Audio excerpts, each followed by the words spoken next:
ñu bëri seetlu nañ ni ku mel ni neex a dëkkal man neex a dëkkal laa ko yooyee parce que nit koo xam ne da ngay dëkk ak moom te bëggul jàmm ci réew mi neex a dëkkal lañ ko yooyee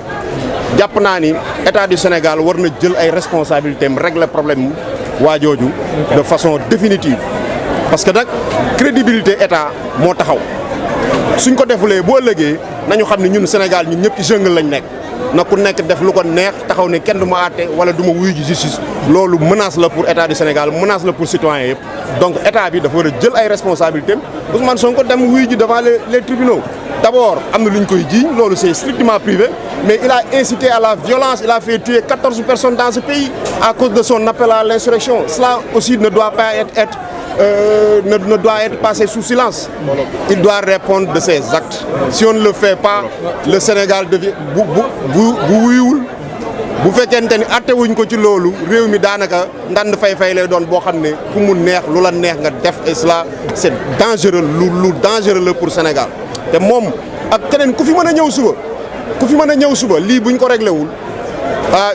yaakaar naa ni du doon loo xam ne luy baax ci réew mi la damay faral di joxe kaawu président de la République Abdou Diouf licencié nañ fa ay policiers mu tas ay famille mu doon lu metti ci réew mi jamono jooju waaye boobu autorité état moo taxawoon te loolu dafa taxaw ngir préserver kattanal état ba nga xamante ni mu mën a def liggéeyam normalement te tey yéen gis ngeen ba àdduna yi tukki policier Sénégal wala leneen yu mel ni ay armée ak yooyu dootuñ jëreefati parce que lan am na lu fi xewoon am nañ président de la République Abdou Diouf nu mu doxe woon ba loolu doot fi amati donc état bi la jël ay responsabilités sinon danger la ñuy nekk ñun ñëpp. mu mel ni moom nee na pare na pour dem procès waaw. non ragal mënu ci am état mënul ragal mais ñun dañuy alerter en tant que fonctionnaire en tant que homme politique parce que am na loo xamante ni buñ ko réglé wul mën na topp réew mi bu ëllëgee kenn du reconnaître benn autorité ci dëkk bi te ñun ñi jàng droit ñëpp xam nañ ni état territoire la autorité ak population bu ci autorité bi génnee état amatul donc état boobu dañ ko war exercer pleinement et sans état d'âme et sans parti pris pour que vraiment koo xamante ni tooñ nga ñu yóbbu la fi nga xam ne ni moom la mbax ne doone benn moom mu ne pare na pour dem procès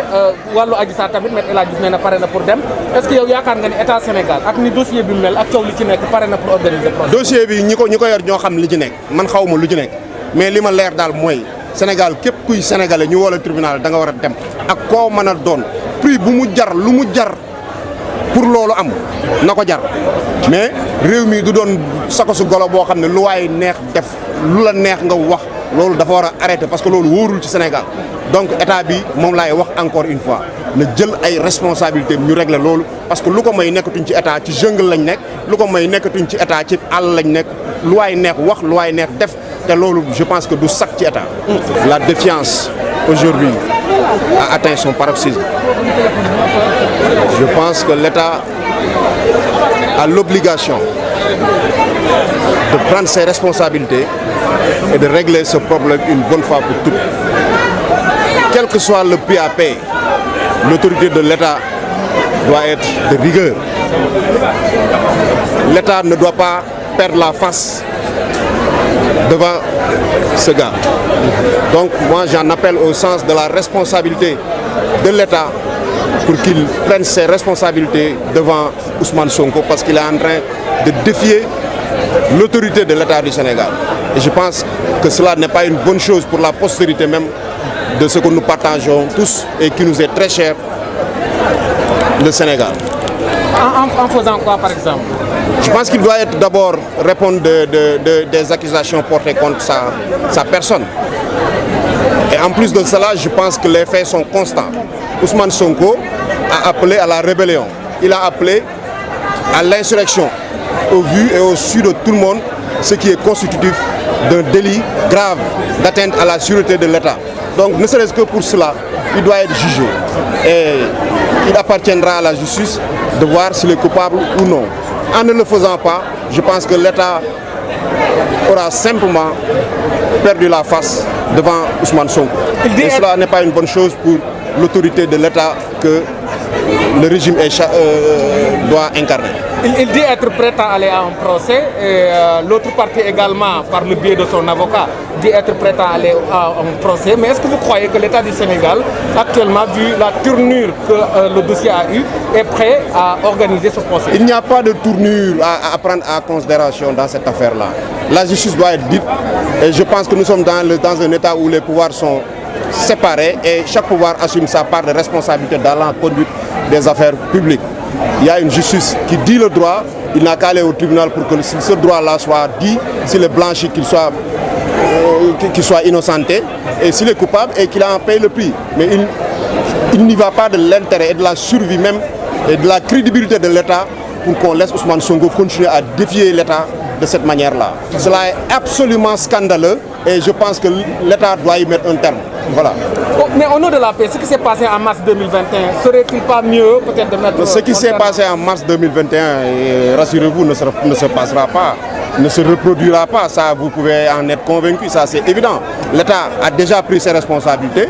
Le parti, l'APR, la coalition Benno Bokk Yakaar a déjà pris ses responsabilités. Et je dis, je le répète, Ousmane Sonko doit être jugé. Condamné, ça, il appartiendra à la justice de le dire. Mais il doit être jugé,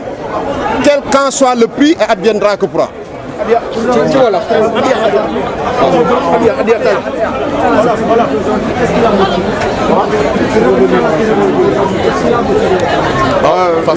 Je ne voudrais pas trop faire d'amalgame entre la cérémonie d'aujourd'hui.